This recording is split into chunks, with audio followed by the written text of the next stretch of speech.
ও বাবা, মৌতের ভয় কি আসে না?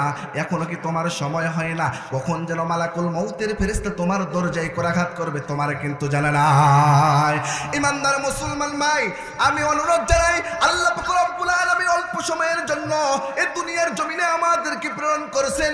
আমাদের এই জিন্দেগিটা কিন্তু কোরআন দিয়ে সুসজ্জিত করতে হবে, আল্লাহর ইবাদতের কাজে লাগাইতে হবে। এখন আল্লাহ পাক রব্বুল আলামিনের হক আদায় করার পরে এই দুনিয়ার জমিনে আল্লাহ পাক রব্বুল আলামিন ঘোষণা দিয়েছেন, আমি রবকে যদি কেউ পেতে চাও তাহলে আমার রাসূলের ইত্তেবা করো। কুল ইন কুনতুম তুহিব্বুনাল্লাহ ফাত্তাবিউনি ইউহিব্বুকুমুল্লাহ। আল্লাহ পাক রব্বুল আলামিন বলেন, আমার বান্দার বান্দিগুলি যদি আমি রবকে কেউ ভালোবাসতে চায়, আমি রবকে কেউ পেতে চায়, আমার রব ঘোষণা দিয়েছেন, হে নবী, তারা যেন আপনি রাসূলের সুন্নতের ইত্তেবা করে, পাবন্দি করে। কিন্তু দুঃখের বিষয়, এখন আমাদের ঘর থেকে আস্তে আস্তে সুন্নত চলে যায়। কথা বলেন ঠিক কিনা? সুন্নতি কোনো পোশাক আমাদের সন্তানাদিদের নাই, আমাদেরও নাই। এখন তো আমাদের সন্তানাদিদের ডিজিটাল মার্কা হয়ে এখন মেসি মাসির পোশাকগুলো আমাদের সন্তানের গায়ে চলে আসতে। মেসি যেরকম চুল কাটিং করছে, আমার ঘরের সন্তানগুলো এরকম চুল কাটছে। চতুর্দিকে নাই, আবার মাথার উপর পাখির বাসার মতো জংলা। কথা বলেন ঠিক কিনা? মিথ্যা কথা কইলাম? এরকম হায় হায় ডিজিটাল কায়দায় আইসা কোরআন না থাকার কারণে সন্তানগুলো বিপর্যয় হয়ে যায়। এই সন্তানগুলো আস্তে আস্তে যখন বড় হয়, তারা মায়ের গায়ে প্রহার করে, বাবার গায়ে প্রহার করে। কথা বলেন ঠিক কি না? ওই ইমানদার মুসলমান ভাই, শুধু তাই না, পোশাক এমন পরিধান করছে, এখানে ফাটা, এখানে ফাটা, এখানে ফাটা, চতুর্দিকে ফাটা। যদি বলতে যায়, কয় হুজুর আপনারা কি বুঝবেন, আপনারা তো আদি যুগের মানুষ। কথা বলেন ঠিক কি না? বলে না? শুধু ফাটা না, দেখবেন খেয়াল করে চিপা চাপা পেন পড়ছে, পেশাব করবে, দাঁড়াইয়ে স্প্রে শুরু করে দেয়। কথা বলেন ঠিক কিনা? নামাজ পড়তে গেছে ভাই, ইমামতি যেহেতু করি, ফরজ নামাজ শেষ করে পিছনে আসি, মুসল্লিরা কে কোন সূরাতে নামাজ পড়ে তাদের ভুলগুলো একটু যেন পরেক্ষণে ধরিয়ে দেওয়া যায় একা একা, এই জন্য পিছনে এসে কিছুক্ষণ দাঁড়িয়ে থেকে সুন্নত নামাজের নিয়ত করি। তো দেখতেছি এক যুবক ভাই আসছে, কিন্তু একটা চিপা প্যান্ট পইরা। এই চিপা প্যান্ট পরে আসার পরে সে রুকুতে যাবে, আর সেই সঙ্গে আসছে একটা ছোট গেঞ্জিগুলো, টাইট ফিটিং গেঞ্জিগুলো পরে আসছে। এখন যখন রুকু করতে গেছে, রুকু করতে গিয়ে খেয়াল করে দেখবেন পড়ছে আবার ছোট প্যান্ট, তার সাথে পড়ছে ছোট একটা গেঞ্জি। রুকুতে গেছে, তার পিছনের ফাটা একেবারে বের হয়ে গেছে। কথা বলেন ঠিক কিনা? এখন সিজদাতে গিয়ে বেচারা বেকায়দা, তো সে তো বুঝছে আমার তো এই জায়গা ফাঁকা হয়ে গেছে, সে আস্তে আস্তে এইভাবে টানে টানে আর টানে। কথা বলেন ঠিক কিনা? খেয়াল করে দেখেন, পড়ছে ছোট জামা, যদি 14,000 বছর ধরে টানে, এই ছোট জামা কি আর লম্বা হবে? লম্বা হবে? আজকে আমাদের ঘরে রাসূলের সুন্নতের পাবন্দি না থাকার কারণে, সুন্নতের মহব্বত না থাকার কারণে আমার ঘরের সন্তানাদিগুলোর অবস্থা এরকম হয়ে গেছে। শুধু ছেলেদের অবস্থা এরকম বললাম, মা বোনদের বিষয়ে আল্লাহ পাক রব্বুল আলামিনের পয়গম্বর 4টি ট্যাবলেট দিয়েছেন। এই 4টি ট্যাবলেট যদি মা বোনরা গ্রহণ করে, জান্নাতের 8টি দরজা তাদের জন্য বুলন্দ করে দেওয়া হবে, খুলে দেওয়া হবে। বলুন না সুবহানাল্লাহ। এখন মা বোনদের অবস্থা কি বলবো ভাই? মা বোনরা এখন যত দিন যায়, তো 3 পিস 2 পিস থেকে এখন 1 পিস, আস্তে আস্তে যে কি হবে আমার জবান দিয়ে এটা আর কিন্তু বের করা শোভা পায় না। এখন তারা পর্দা করে, আগেকার দাদি নানিরা কাউকে দেখলে সুন্দর করে এভাবে মাথায় সুন্দর করে ঢাকনা দিত। কথা বলেন ঠিক কিনা? এইভাবে ঢাকনা দিয়ে মুখটুক ঢাকা দিত। কিন্তু এখনকার দাদি নানিরা পর্দা করতেছে আমাদের ডিজিটাল কায়দা, আমার মেয়েরা বোনরা এরকম করে এখন পর্দা করছে। দেখেন এইরকম ঢাকা দিবে যেগুলো, সেগুলো ফাঁকা। কথা বলেন ঠিক কিনা? মিথ্যা কথা কইলাম? হাসির জন্য বলতেছি না। শুধু তাই না, আবার এভাবে পর্দা করে, এটাও আবার না। আবার খেয়াল করে দেখবেন আরেক কায়দা, একদিকে ঢাকা একদিকে ফাঁকা, মানুষকে দেয় টাটা, রাস্তাঘাটে ধরে হাঁটা। কথা বলেন ঠিক কিনা? কথা বলেন ঠিক কিনা? আমার ঘরের কোমলমতি শিশুগুলি এখন, আমার যুবতী বোন যুবতী মেয়েরা এখন জিন্সের প্যান্ট পরে, ছোট্ট ছোট্ট গেঞ্জিগুলো পরে, এই গেঞ্জি আবার পরিয়া তার বাবার সামনে যায়, বড় ভাইয়ের সামনে যায়, হাত এভাবে তুললে তার বগল তগল সব কিছু দেখা যায়। কথা বলেন ঠিক কিনা? এর জন্য দায়ী কিন্তু আমরা। কথা বলেন ঠিক কিনা? কে দায়ী? আর তরকারিতে লবণ কম বেশি হলে আমরা তাদেরকে থাপ্পড় দেই, তাদের ছেড়ে রাগারাগি করি, কিন্তু একটি বারের জন্য তারা বেপরদা, অশ্লীলতা, বেহায়াপনার মতো চলাফেরা করতেছে, একটি বারের জন্য তাদেরকে আমরা কেউ করাও হই না, তাদের দিকে একটি বারের জন্য তাদের কাছে কেউ আমরা শাসন করি না। কথা বলেন ঠিক কিনা? মা বান্দারকে অনুরোধ জানাই, মা তোমার গুরুত্বপূর্ণ জিনিস এই ইজ্জতের কদর করার জন্য আল্লাহ পাক রব্বুল আলামিন এত সুন্দর একটা ইজ্জত দান করেছেন, একমাত্র এর হক হলো স্বামী। কথা বলেন ঠিক কি না?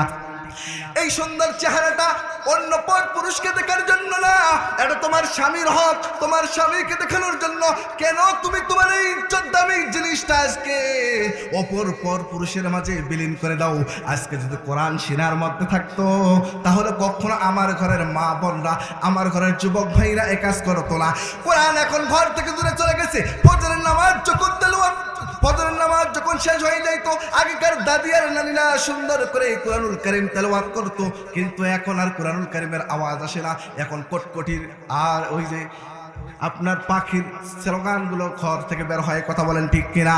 ইমানদার মুসলমান ভাই, ওই যে আল্লাহ পাক রব্বুল আলামিন আয়াতে কারিমার মধ্যে ঘোষণা দিয়েছে, ক্বাদা রাব্বুকা আল্লা তা'বুদু ইল্লা ইয়াহু ওয়া বিল ওয়ালিদাইনি ইহসানা। আমার রব ঘোষণা দেয় এই দুনিয়ার জমিনে আমি রবের ইবাদত করতে হবে মওতের আগ পর্যন্ত। তদরূপভাবে এই দুনিয়ার জমিনে যাদের মাধ্যমে, যাদের ওসিলায় তোমাদেরকে প্রেরণ করেছে, তোমাদের বাবা আর মা, তোমাদের মৃত্যুর একদিন আগে হলেও, এক সেকেন্ড আগে হলেও তোমাদের মা বাবার খেদমত করতে হবে। কথা বলেন ঠিক কি না? ওই ইমানদার মুসলমান ভাই, অল্প কয়েক মিনিট পরে আমি বিদায় নিচ্ছি। আল্লাহ পাক রব্বুল আলামিন দুনিয়ার জমিনে মা বাবার মাধ্যমে দুনিয়ার জমিনে প্রেরণ করলেন, কিন্তু মা বাবার তাজিম আমরা করতে চাই না। আল্লাহ বললেন ওয়াবিল ওয়ালিদাইনি ইহসানা, তোমরা তোমাদের মা আর বাবার খেদমত করো, সেবা করো, ইহসান করো, দয়া করো, মায়া করো।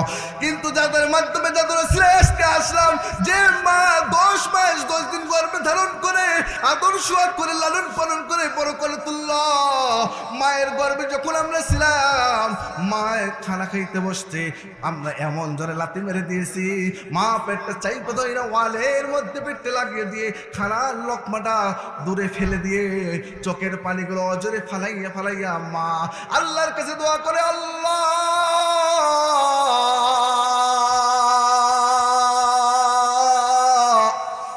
মালিক, আমার যত কষ্টই হোক না কেন ধৈর্য ধারণ করার তৌফিক দান করে দাও। তারপরও আমার কলিজার টুকরা সন্তানটার যেন কিঞ্চিত পরিমাণ ক্ষতি না হয়। কথা বলেন ঠিক কিনা? ও জলে চোখের পানিগুলো ফালাইয়া ফালাইয়া আল্লাহর দরবারে আল্লাহ পাক রব্বুল আলামিনের বান্দী দোয়া করে। শুধু তাই না, দুনিয়ার জমিনে যখন ভূমিষ্ঠ হয়েছে সন্তানগুলো, যেদিন প্রসব বেদনা ওঠে, মা কয়েক বেগ রক্ত মায়ের শরীর থেকে বের হয়ে যায়। হায় হায়, শুধুমাত্র যখন এই ভূমিষ্ঠ হয়েছে, ভূমিষ্ঠ হওয়ার সঙ্গে সঙ্গে জবানটা দিয়ে যখন সন্তান মা বলে, ওয়া বলে ডাক দিয়েছে, মায়ের সব দুঃখ কষ্টগুলো দূর হয়ে গেছে। সন্তান আস্তে আস্তে বড় হয়, আর মা সুন্দর করে সন্তানকে আদর সোহাগ করে বড় করে তুলে এক পর্যায়ে বিবাহ বয়সে যখন উপনীত হয়ে যায়, বৌমা নামক বোমা যখন এই ঘরগুলোর মধ্যে ঢুকছে, এই বোমা যখন বাস্ট হয়ে গেছে, খেয়াল করে দেখবেন মা আর সন্তানের মধ্যে বিচ্ছেদ শুরু হয়ে গেছে। এত সুন্দর করে মা আদর সোহাগ করে লালন পালন করে বড় করে তুললো। আজকে যুবক ভাইদের অনুরোধ চালাই, মা ও যুবক ভাই, যেই মা তোমাকে এত কষ্ট করে আদর সোহাগ করে লালন পালন করে বড় করে তুললো, কেমনে তুমি এই মাকে ভইলা যাও? কেমনে তোমার স্ত্রীর কথা শুই না, স্ত্রীর কান পড়া আর গাল পড়া শুই না, কেমনে তোমার মায়ের সাথে খারাপ ব্যবহার করো? আমি অনুরোধ জানাই তোমার স্ত্রীর কাছে, তোমার স্ত্রীর ভালোবাসা তুমি দিবা, মাকে মায়ের মতো মহব্বত করতে হবে। ও মা, আজকে যদি যত শাশুড়ি আছে, এই শাশুড়িগুলি যদি ঘরের বৌমাগুলিকে মেয়ের নজরে তাকাইতো, মেয়ের মতো ভালো ভাবতো, কখনো এই সংসারের মধ্যে অশান্তি বিরাজমান করতো না। কথা বলেন ঠিক কিনা? শুধু তাই না, আজকে ঘরের বৌমাগুলি শাশুড়িকে যদি মায়ের মতো জানতো, মায়ের মতো মনে করতো, তাহলে কখনো কোনো দিনের জন্য পরিবারগুলো জাহান্নামে পরিণত হতো না। আজকে পুরুষ ভাই যারা রয়েছে, সারাদিন মাঠে ঘাটে অফিস আদালতে কাজ করার পরে সন্ধ্যার সময় যখন ঘরে ফিরে স্ত্রীর মুখটা যখন হাও ফোলা দেখে, পুরুষ ভাইদের মাথাটা গরম হয়ে যায়। কথা বলেন ঠিক কিনা? কোনো কিছু না বুঝে শুনে মায়ের গায়ে আঘাত করা পর্যন্ত শুরু করে দেয়। এমনকি এখন আস্তে আস্তে এমন হয়ে গেছে, বৃদ্ধাশ্রমগুলিতে আর জায়গা নাই। হায় হায়, ডাক্তার, মাস্টার, ইঞ্জিনিয়ার যত শিক্ষিত রয়েছে, আল্লাহ পাক রব্বুল আলামিনের বান্দাগুলি আপন মাকে কেমনে ওই বৃদ্ধাশ্রমে ঠেলে দেয়। হায়, যে মা শীতের দিনে কত কষ্ট কত সহ্য করে তোমাকে আদর সহকারে করে লালন পালন করে তুললো, একটিবারের জন্য কি মায়ের কথা মনে হয় না? যার মা নাই একমাত্র সে জানে মা কত দামি। ওই যে মা বিদায় নিয়ে চলে গেছে, মাকে মা মা বলে ডাকতে মন চায়। মায়ের কবরের পাশে গিয়ে সন্তানগুলো চোখের পানি ফালাইয়া ফালাইয়া মাকে ডাকে মা মা মা। বাবার কবরের পাশে গিয়ে বাবাকে ডাকে বাবা বাবা বাবা বাবা বলে ডাক দেয়, কিন্তু কিয়ামত পর্যন্ত ওই কবর থেকে কিন্তু আওয়াজ আসে না। কথা বলেন ঠিক কিনা?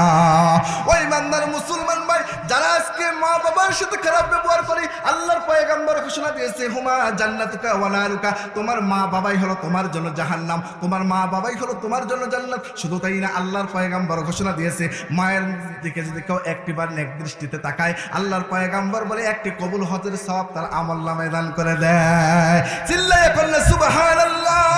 আজকে যারা আমরা নিশাসক্ত হয়ে মার সাথে বাবার সাথে খারাপ ব্যবহার করি, দিলের কান দিয়ে কথাগুলো শ্রবণ করি, সাহাবী আলকামা রাদিয়াল্লাহু তাআলা আনহুর জীবনে খুঁজে দেখি, সাহাবী আলকামা রাদিয়াল্লাহু তাআলা আনহু এইরকম ভাবে তার মায়ের সাথে খারাপ ব্যবহার করার কারণে মৃত্যু শয্যায় যখন পড়ে গেছে, তার জবানটা আমার মালিক আল্লাহ বন্ধ করে দিয়েছে। তার স্ত্রী পেরেশানির মধ্যে পড়ে গেছে, দৌড়ে যায় আল্লাহর পয়গম্বরের কাছে। আল্লাহর পয়গম্বরের কাছে গিয়ে বলে, ওগো পয়গম্বর,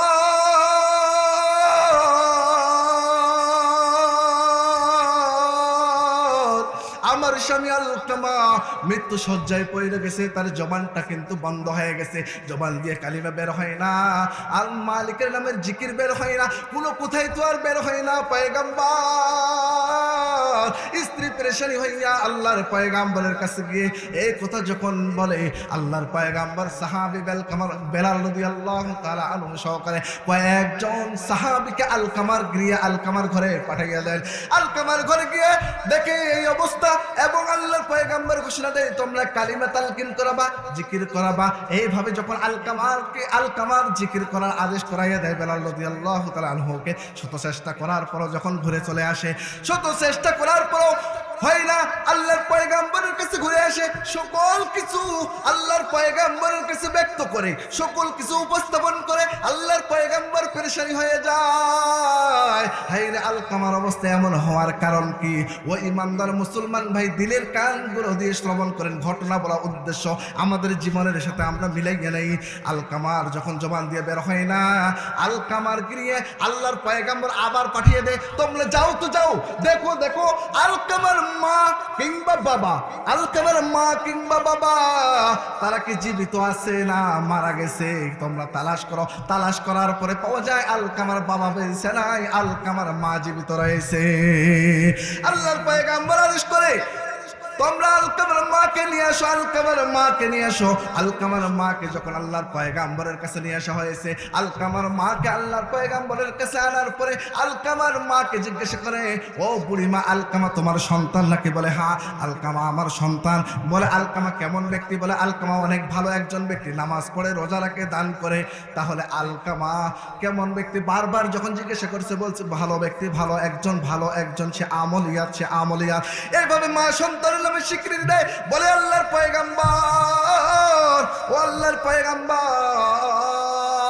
আমি কিন্তু আমার আলকামার প্রতি নারাজ, আলকামার প্রতি নারাজ, আলকামার সাথে একগিরিয়ে থাকি না। আল্লাহর পয়গম্বর বলে কেন কেন? বলে আলকামা তার স্ত্রীর কথা শুই না, কোনো কিছু তালাশ না কইরা, ও পয়গম্বর আলকামা আমার এই জায়গায় আঘাত করেছে লাথি দিয়া। নাউজুবিল্লাহ বলবো না? হায় হায়, এই দুনিয়ার জমিনে এই 8 নম্বর উপশহরে এরকম ব্যক্তি আছে না নাই? পাশে এক বাড়িতে থাকে, পাশাপাশি ভালো তরকারি দিয়ে ভাত খায়, মা পাশের রুমে লবণ দিয়ে ভাত খায়, মায়ের খবর লয় না। কথা বলেন ঠিক কিনা? এরকম আছে না নাই? যেই মা এত সুন্দর করে আদর্শ করে বড় করে তুলেছে, আজকে মায়ের অবস্থা এরকম আমরা করি। সাহাবী হওয়া সত্ত্বেও তার জবান বন্ধ করে দিয়েছে কে বন্ধ করে দিয়েছে? আল্লাহ। তা আমাদের অবস্থা কেমন হবে? এক পর্যায়ে আলকামার মাকে বলা হয়, আলকামাকে মাফ করে দাও। বলে না, আমি মাফ করতে পারি না। সাহাবায়ে কেরামদেরকে আল্লাহর পয়গম্বর লাকড়ি একত্রিত করতে বলা হলো।